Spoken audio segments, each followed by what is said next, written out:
আন্দোলন সম্পর্কে জানাতে আমাদের সহকর্মীরা আমাদের সঙ্গে যুক্ত হবেন। শুরুতেই যোগ দিচ্ছেন সহকর্মী ফরহাদ ইবনে মালেক, তিনি আছেন শাহবাগে। ফরহাদ ইবনে মালেক, নিশ্চয়ই আমাকে শুনতে পাচ্ছেন। অবস্থান কর্মসূচি, তাদেরকে আন্দোলনের কর্মসূচি, এগুলো তো মোটামুটি জানি। প্রধানমন্ত্রীর ঘোষণা, মন্ত্রীদের ঘোষণা, সবকিছু মিলে তাদের রিয়াকশন কি?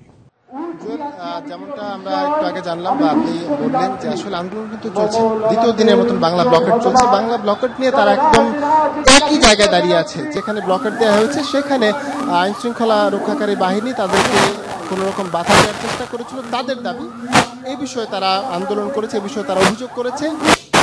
তারা আমাদেরকে বলেছে যে মন্ত্রী পরিষদ থেকে একটা বৈঠকের চিন্তা ভাবনা করছে, যদিও এটা তাদের দাবি। এখন পর্যন্ত সঠিকভাবে আমরা কিন্তু জানতে পারিনি কিছু। তারা এখানে আন্দোলন করছে, বিভিন্ন কবিতা, বিভিন্ন গান দিয়ে তারা আন্দোলন করে যাচ্ছে। দাবি আদায় তারা সোচ্চার আছে, কিন্তু এই দাবি আদায় করতে গিয়ে রাজধানীর প্রত্যেকটা জায়গাতে যে যানজটের সৃষ্টি হয়েছে, সেই যানজটে চরম ভোগান্তিতে পড়েছে সাধারণ মানুষ। অনেকে ঢাকার বাইরে থেকে এসেছেন চিকিৎসার উদ্দেশ্যে, তারাও কিন্তু আটকে গেছেন। বিভিন্ন ধরনের আন্দোলন, বিভিন্ন ধরনের ভোগান্তিতে পড়ছে সাধারণ মানুষ।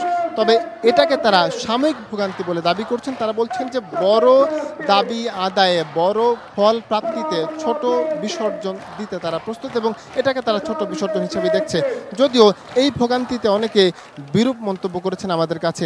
আমরা আন্দোলন তারা চালিয়ে যাচ্ছেন, আন্দোলন সম্পর্কে তারা সোচ্চার। তারা বলছেন যে আন্দোলন তারা আজ করছেন, আগামীকাল করবেন, এবং পরবর্তীতে নতুন কর্মসূচি তারা ঘোষণা করবেন। সারা দেশের বিভিন্ন বড় বড় বিশ্ববিদ্যালয়, মূল বিশ্ববিদ্যালয় থেকে তারা একজন করে সমন্বয়ক রেখেছেন। সব মিলিয়ে তারা 42 জন সমন্বয়কের একটি কমিটি গঠন করেছেন, যে কমিটি তাদের এই আন্দোলনকে পরিচালনা করবে। পরিচালনার জন্য তারা রয়েছেন এই রাজপথে এবং শাহবাগে। তারা এই মুহূর্তে রয়েছেন শাহবাগ থেকে রাজধানীর মৎস্য ভবন, এখান থেকে সায়েন্স ল্যাব, পেছন থেকে ফার্ম গেট এবং এপাশ থেকে টিএসসি, পুরোটা জায়গা কিন্তু ব্লক, পুরোটা জায়গা আটকে আছে। সাধারণ মানুষ একেবারে দূর থেকে, পেছন থেকে হেঁটে কেউ যদি মৎস্য ভবন থেকে সায়েন্স ল্যাব অভিমুখে যেতে চান তাকে পুরোটা জায়গা হেঁটে যেতে হবে। কেউ টিএসসি থেকে যদি ফার্ম গেট যেতে চান তাকে পুরোটা জায়গা হেঁটে যেতে হবে। এই অবস্থায় তারা অবরোধ দিয়ে রেখেছেন এবং অবরোধ তারা চলমান রাখবেন।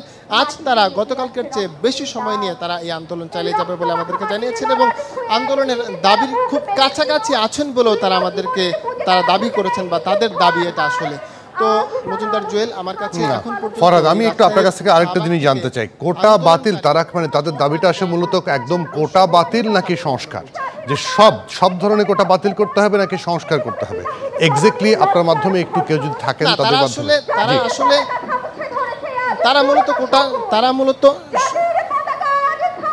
তারা মূলত সংস্কারের কথা বলছেন। তাদের দাবি কোটা পুরোপুরি তারা বাতিল চান না। পিছিয়ে পড়া যদি জনগোষ্ঠীর কথা বলি, যেখানে উপজাতি রয়েছেন বা প্রতিবন্ধী যারা রয়েছেন, তাদেরকে কোটার আওতায় তারা রাখতে চান। এবং মুক্তিযোদ্ধা কোটা, অনেকে বলছেন মুক্তিযোদ্ধা কোটা যে 30% রয়েছে, সেটা থেকে কমিয়ে 10, 8 বা 12% আনা যায় কিনা, সে বিষয়ের প্রস্তাবনাও তারা দিয়েছেন। সুতরাং তারা আসলে একেবারে কোটা পদ্ধতি যে বাতিল করতে হবে সেই দাবি তারা করছেন না।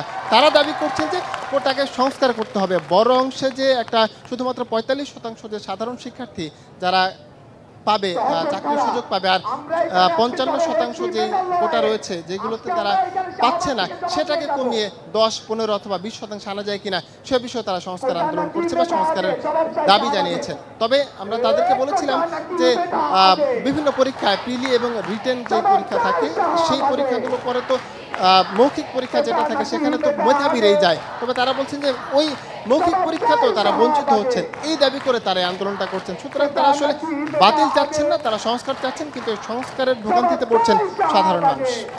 একদম পরিষ্কার। আমরা মোটামুটি ফরহাদ ইবনে মালেকের মাধ্যমে জানলাম। আমরা আমাদের সহকর্মী যারা আছেন তাদের মাধ্যমে আরও চেষ্টা করব অন্যদের সঙ্গে যোগাযোগ করে অন্যান্য জায়গায় যে কর্মসূচি চলছে সেটি জানানোর। এই মুহূর্তে আপনারা দেখছেন ডিবিসির নির্বাচিত সংবাদ। আতিক মেজবা লগ্ন আছেন ঢাকার 0 পয়েন্টে। আমরা ঢাকার বাইরে থেকে আবার ঢাকায় প্রবেশ করছি। লগ্ন একটু জানাবেন সেখানকার অবস্থান কিরকম, আশেপাশের দুর্ভোগের কথা তো অবশ্যই জানাবেন।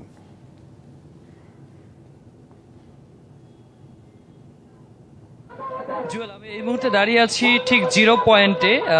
আপনি নিশ্চয়ই অবগত আছেন যে এই জায়গাটিতে আসলে জগন্নাথ বিশ্ববিদ্যালয় থেকে শুরু করে পুরান ঢাকার 3টি স্বনামধন্য প্রতিষ্ঠান, বিশেষ করে কবি নজরুল সরকারি কলেজ এবং শহীদ সোহরাওয়ার্দী কলেজের শিক্ষার্থীরা যারা আছেন, তারা সবাই মিলে আসলে পদব্রজে এখানে এসে এখানে বিক্ষোভ এবং আন্দোলন করছেন। 3:30 থেকেই আসলে এই আন্দোলন শুরু হয়েছিল এবং তারা এখানে 4টায় এসেছেন এবং 4টা থেকে এখন অবধি কিন্তু এখানে যারা শিক্ষার্থীরা আছে 3টি কলেজে তারা কিন্তু সবাই মিলে এখানে রাস্তা ব্লক করে এখানে বিক্ষোভ এবং আন্দোলন করছেন। তারা কোটা সংস্কারের যে দাবি আছে সেই দাবিগুলো উপস্থাপন করছেন, পাশাপাশি নিজেদের কবিতা, প্লাকার্ড থেকে শুরু করে সবকিছু দিয়েই কিন্তু তারা আসলে নিজেদের যে সমতার কথাগুলো আছে, নিজেদের যে আসলে দাবি দেওয়াগুলো আছে সেগুলো প্রকাশ করছেন। এবং এছাড়াও আমরা আসলে যারা আন্দোলনকারী আছে তাদের সাথে আমরা অফ এয়ারে সবার সাথে কথা বলেছি। তারা আমাদেরকে জানিয়েছেন যে আজকে সন্ধ্যা 7টা পর্যন্ত তারা এখানে মোট 3 ঘন্টা অবস্থান করবেন। 3 ঘন্টা অবস্থান করে তাদের যে দাবি সেগুলো জানাবেন। এবং এক্ষেত্রে এই জায়গায় যে অবস্থান বর্তমানে যে পরিস্থিতি রয়েছে সেখানে 3 দূরপাল্লার যে যানবাহনগুলো আছে সবকিছুই বন্ধ আছে, বাসগুলো স্থবির হয়ে দাঁড়িয়ে আছে এবং দূরের যে যাত্রী যারা আছে তারা নেমে কিন্তু পায়ে হাঁটা শুরু করে দিয়েছে। পাশাপাশি যে মেট্রো রেলগুলো রয়েছে সেখানে কিন্তু উপচে পড়া ভিড় জমছে। আর এছাড়াও যদি আমি বলতে চাই যে এখানে যারা শিক্ষার্থীরা আছে, বিশেষ করে এমার্জেন্সি যে যানবাহনগুলো আছে, বিশেষ করে আমি যদি বলতে চাই যে অ্যাম্বুলেন্স বা খুবই গুরুত্বপূর্ণ যে যানবাহনগুলো আছে সেগুলোর জন্য কোনো সমস্যা না হয় সেদিকে তারা নজর রাখছেন। আর এদিকে শিক্ষার্থীরা যারা আছে তারা কিন্তু সবাই মিলে আন্দোলন, প্লাকার্ড এবং করতালির মাধ্যমে নিজেদের যে আবেদনগুলো আছে, চাওয়া পাওয়াগুলো আছে, দাবি দেওয়াগুলো আছে সেগুলোকে প্রকাশ করছেন। এবং এখানে কয়েক হাজার শিক্ষার্থী এখানে আছেন এবং এছাড়া যারা আইন শৃঙ্খলা রক্ষাকারী বাহিনী যারা ছিলেন তারাও সাথে আমরা কথা বলেছি, তারাও কিন্তু এদিকে নজর রাখছেন যেন সমস্যা নাই। কিন্তু শিক্ষার্থীরা আসলে খুবই জোরালোভাবে তাদের দাবি দেওয়াগুলো জানাচ্ছেন, তাদের কথাগুলো জানাচ্ছেন, তাদের মতগুলো প্রকাশ করছেন। এর মাধ্যমে আসলে বর্তমানে তাদের যে চাওয়া পাওয়াগুলো আছে সেগুলোকে সামনে তুলে ধরার চেষ্টা করেছেন।